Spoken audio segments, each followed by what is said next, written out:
In this video, we will be seeing how to check if a given input string has valid parentheses or not, and we will be building a solution in JavaScript and compute the time complexity and space complexity of the solution that we will be building. Before jumping into the solution aspect of it, let us first try to understand what a problem statement is. Let's say we are given an input string S that looks something like this. You have opening brackets, you have another opening brackets here, you have closing brackets, and you have another closing brackets here.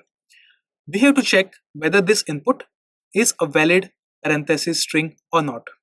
When can we say that it's a valid string or not? If a opening braces is followed immediately by closing braces of the same type, then we can say it's a valid parenthesis string. Similarly, in this example, you can see this bracket opens and it's closing, so it's valid. It opens here, it closes here, both are of the same type, it's valid. Here also for the curly braces, it's opening and it's closing, it's of the same type, so it's valid. In this example, you can see you're opening this braces and you're closing this braces, they are not of the same type. That's why this is not a valid parenthesis. So this is the criteria that we have to follow to determine whether an input string that has this brackets is valid or not valid. And using this criteria, we will be trying to determine if the input is valid or not valid. If it is valid, we will be returning true. If it is not valid, we will be returning false. Now that we have understood a bit more into the problem statement, let us try to build a solution around it. Now, to reach a solution, what we can do is use a data structure called as stack, and using stack, we will try to determine whether this input is valid or not. For example, let's consider this input.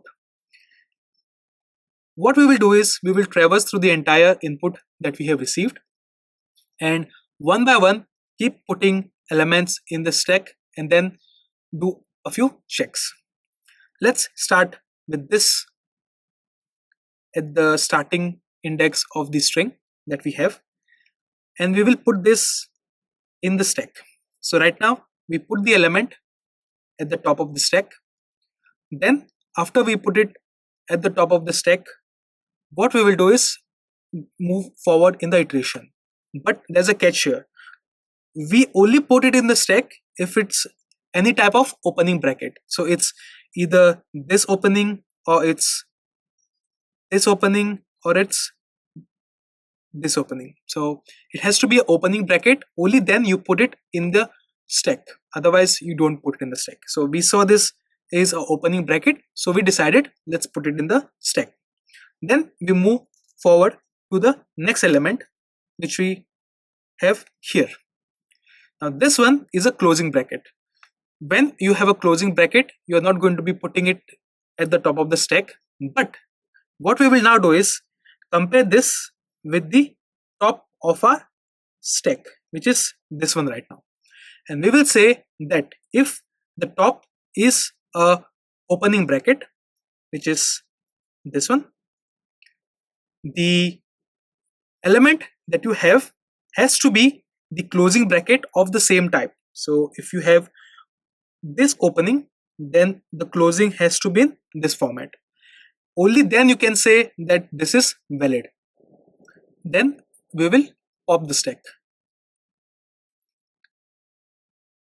and we continue the process until we have input to cover, and at the end we will check if our stack is empty. That means you found corresponding pairs of opening brackets and closing brackets throughout your input, which meant the input was valid, and you will just return true.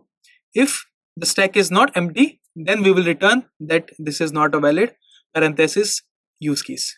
And that's pretty much it in terms of the logic aspect of it that we covered. And what we will do is translate whatever we covered so far into code. We will be using a stack. In JavaScript, the stack can be represented simply by an array, and we will be putting data and popping from this stack that we have. What we said is, at the end we will check if your stack is empty. If it is empty, that means it is a valid parenthesis. So I will say if the stack doesn't have any length, then just return it's true. So no length, then it is true. And then we said we are also iterating through the entire input that we have received. So I will say for let I is equal to 0, I is less than my length of my input, which is s, and I will keep going through it. I will say the top of my stack, which was initially this one, which we put in the stack, is the first element, the topmost element in the stack, which is represented by something like this: stack of stack dot length minus 1. So that represents the top. Then we will check for opening brackets, because if it's an opening bracket, then we will put it in the stack, otherwise we will not put it in the stack. So only reason we put this in the stack was because it was an opening bracket. If it was a closing bracket, we will have not put it in the stack.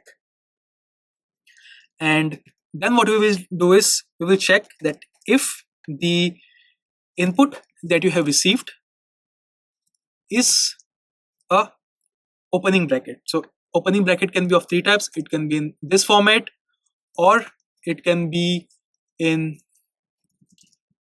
this format, or it can be in this format. If it's any format of an opening bracket, you just say you push it in your stack. Otherwise,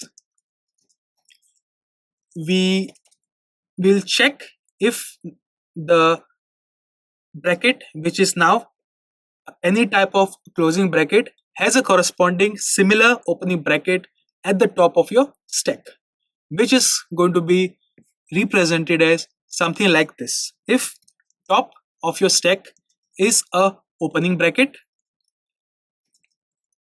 and your current element is the corresponding closing bracket, then you say that yes, you have safely found a valid pair with the corresponding opening and closing brackets, and you can safely pop the element that you have in your stack. So then the stack will just get popped because you found a corresponding similar closing and opening both. So for the opening, which is the top of your stack, you found the corresponding closing tag of the same type.